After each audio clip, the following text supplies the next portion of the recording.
नमस्कार दोस्तों, आर की हिंदी दुनिया में आप सबका बहुत बहुत स्वागत है। आज इस वीडियो के माध्यम से हम देखने वाले हैं संज्ञा, व्याकरण में एक महत्वपूर्ण घटक जिसका नाम है संज्ञा।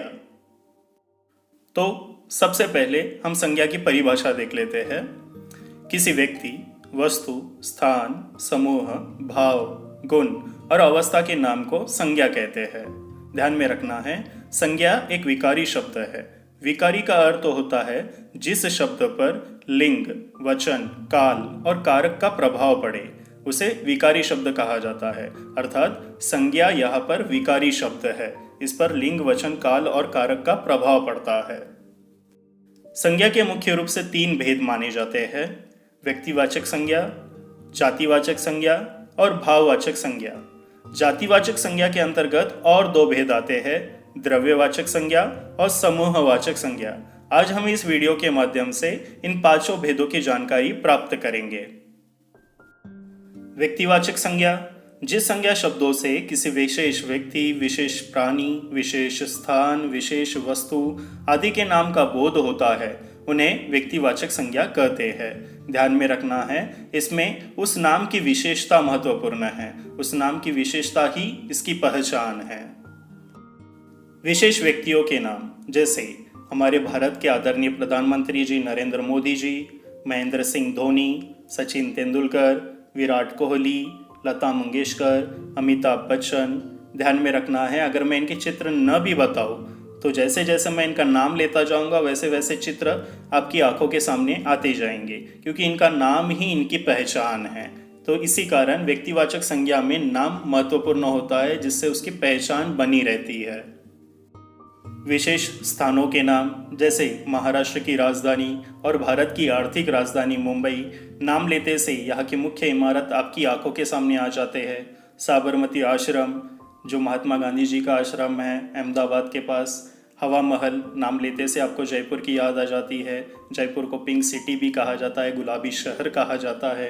कुतुब मीनार, भारत का सबसे ऊंचा मीनार जिसे माना जाता है। इन सब की पहचान इनके नामों से ही है। विशेष वस्तुओं के नाम, जैसे भगवद गीता, रामायण, बाइबल, ये तीनों भी किताबें हैं, ग्रंथ है, परंतु जैसे ही इनका नाम लेते हैं इनकी विशेषता हमारी आंखों के सामने घूमने लगती है। इस कारण इसे विशेष वस्तुओं के नामों में डाला गया है, क्योंकि इन्हें नाम दिया गया है और यही इनकी पहचान है। विशेष प्राणियों के नाम, जैसे महाराणा प्रताप जी का घोड़ा चेतक, नाम लेते से ही हम लोगों की आंखों के सामने महाराणा प्रताप जी और उनका घोड़ा याद आ जाता है। ऐरावत, भगवान इंद्र का वाहन। कामधेनु, जिससे सारे काम पूरे होते हैं।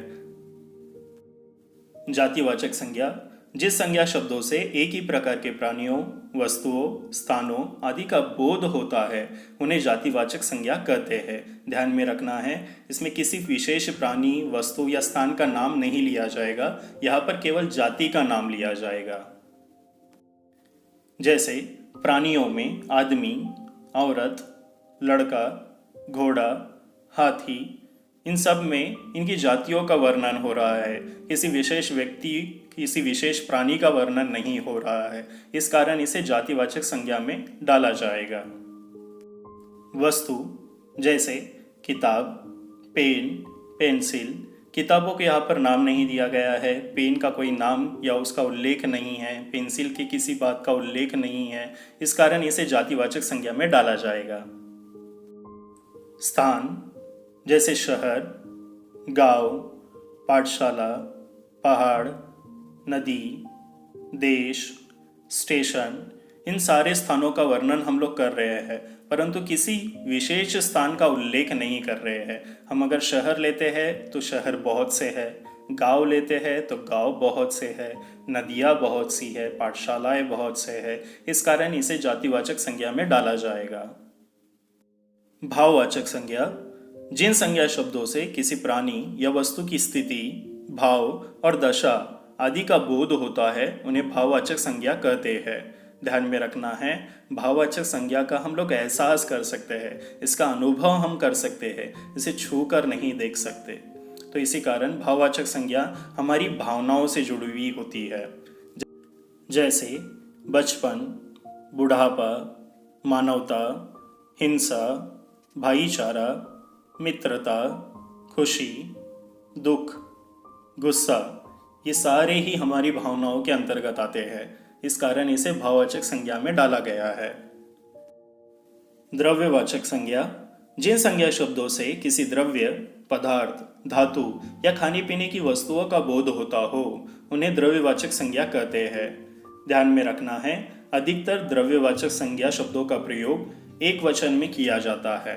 जैसे सोना, चांदी, हीरा, मोती, पीतल, तांबा, लोहा, तेल, दूध, पानी, ये सारे द्रव्यवाचक संज्ञा के अंतर्गत आएंगे।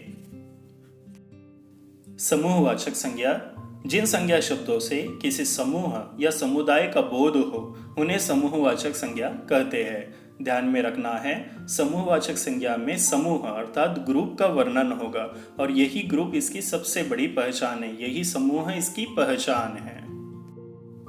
जैसे अंगूरों का गुच्छा, चाबियों का गुच्छा, अनाज का ढेर, कपड़ों का ढेर, ताश की गड्डी, धनिये की गड्डी, लोगों की भीड़, जानवरों का झुंड, यात्रियों का जत्था, भक्तों की मंडली, चोरों की टोली, सैनिकों की टुकड़ी, सेना का दल, खिलाड़ियों का दल, हथियारों का जखीरा, फूलों का गुलदस्ता, इसके अलावा कक्षा, परिवार, बारात, मेला, सभा, ये सभी समूहवाचक संज्ञा के अंतर्गत आते हैं, क्योंकि इनकी पहचान ही इनका समूह है, इनका समुदाय है। अब हम कुछ नियम पढ़ते हैं। इन नियमों के आधार पर हम यह जानेंगे कि एक संज्ञा किसी दूसरी संज्ञा में कब परिवर्तित होती है। जैसे नियम क्रमांक 1, व्यक्तिवाचक संज्ञा का जातिवाचक संज्ञा के रूप में प्रयोग, कि कब व्यक्तिवाचक संज्ञा जातिवाचक संज्ञा का काम करती है, यह हमें देखना है। जब व्यक्तियों के नाम से उनके विशेष गुणों का पता चलता है, तब व्यक्तिवाचक संज्ञा जातिवाचक संज्ञा में परिवर्तित हो जाती है। उदाहरण के लिए कुंभकर्ण।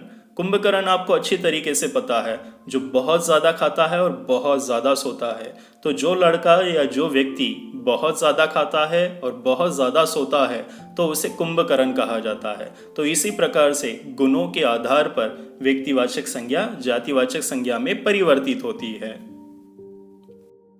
यहाँ पर कुछ विशेष व्यक्तियों के नाम दिए गए हैं, जैसे गांधी जी, सत्य, अहिंसा, सत्याग्रह के मार्ग पर चलने वाले व्यक्ति।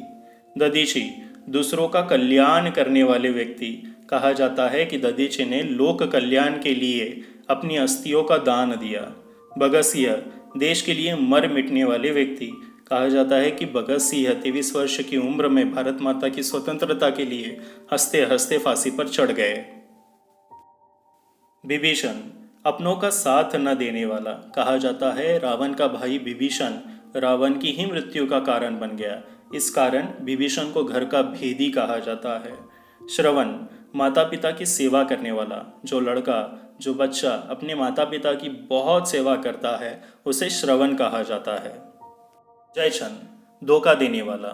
कहा जाता है महाराणा पृथ्वीराज चौहान के ये ससुर जी थे और इन्हीं के धोखे के कारण महाराणा पृथ्वीराज चौहान जी की मृत्यु हुई थी। जमदग्नि, बहुत ज़्यादा गुस्से वाले। कहा जाता है कि जमदग्नि परशुराम जी के पिताजी थे। जमदग्नि जी को बहुत ज़्यादा गुस्सा आता था, तो जिस किसी भी व्यक्ति को बहुत ज़्यादा गुस्सा आता है, उसे जमदग्नि कहा जाता है। ये सारे गुणों के आधार पर परिवर्तन हुए हैं।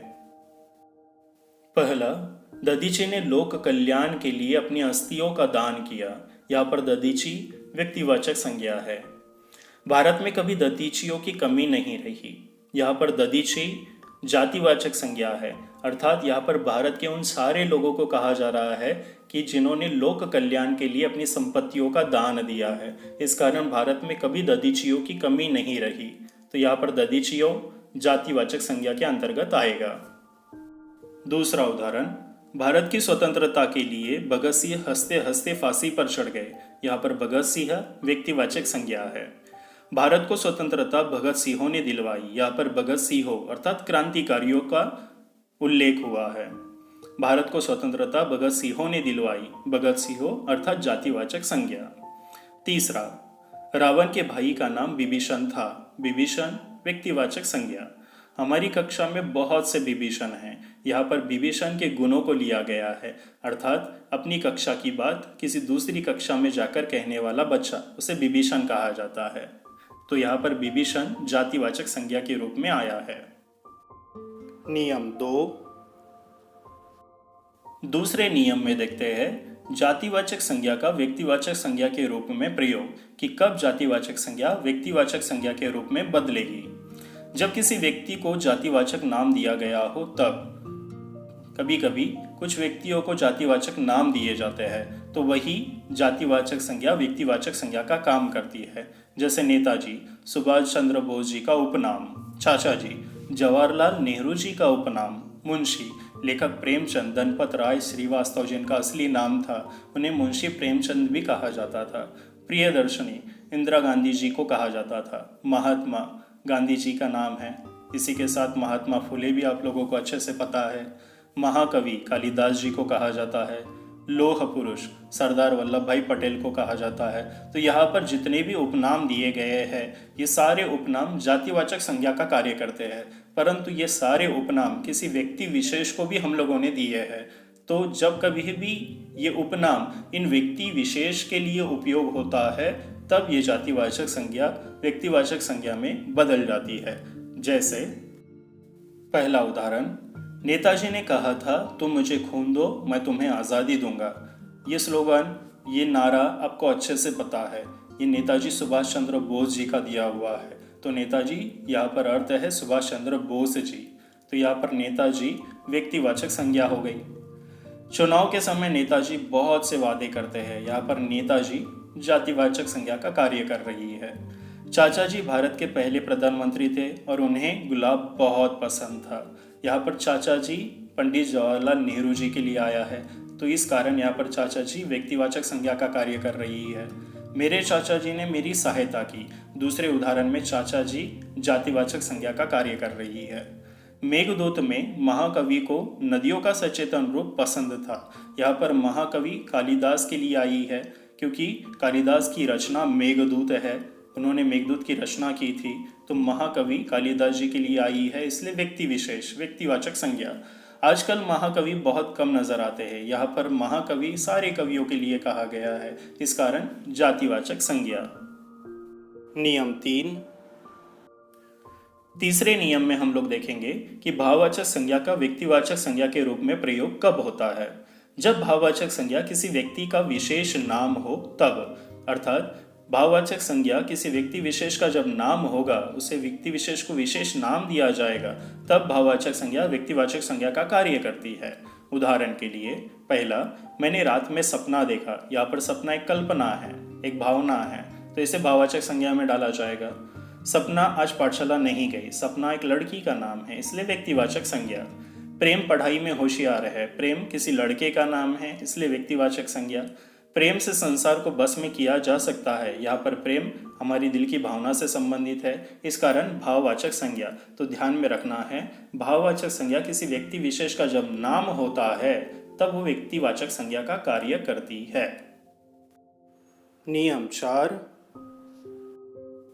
भाववाचक संज्ञा का जातिवाचक संज्ञा में प्रयोग, कि कब भाववाचक संज्ञा जातिवाचक संज्ञा में बदलेगी। जब भाववाचक संज्ञा बहुवचन में प्रयोग हो तब। कोई भी भाववाचक संज्ञा जब बहुवचन के रूप में प्रयोग होती है तब वह जातिवाचक संज्ञा बन जाती है। उदाहरण के लिए, सपनों को सच करना सभी को अच्छा लगता है। सपना भाववाचक संज्ञा है, परंतु यहाँ पर बहुवचन के रूप में प्रयोग हुई है, इस कारण सपनों जातिवाचक संज्ञा में जाएगी। दुनिया विचारों से परे है। विचारों, विचार भाववाचक संज्ञा, विचारों जातिवाचक संज्ञा। किसान के जीवन में खुशी आई। खुशी भाववाचक संज्ञा, खुशियाँ जातिवाचक संज्ञा। नियम 5। इस आखिरी के नियम में हम लोगों को देखना है कि द्रव्यवाचक संज्ञा का व्यक्तिवाचक संज्ञा के रूप में कब प्रयोग होता है। जब द्रव्यवाचक संज्ञा किसी व्यक्ति का विशेष नाम हो तब। उदाहरण के लिए, हीरा बहुमूल्य रत्न है। हीरा द्रव्यवाचक संज्ञा। हीरा बहुत अच्छा खेलता है। हीरा एक लड़के का नाम है, तो व्यक्तिवाचक संज्ञा। मोती पिरोकर एक सुंदर हार बनाया गया। मोती द्रव्यवाचक संज्ञा। मोती की आवाज से चोर भाग गए। यहाँ पर मोती व्यक्तिवाचक संज्ञा के रूप में आया है। सोना, सोना खरीदने के लिए बाजार गई। पहला सोना व्यक्तिवाचक संज्ञा, दूसरा सोना द्रव्यवाचक संज्ञा। धन्यवाद।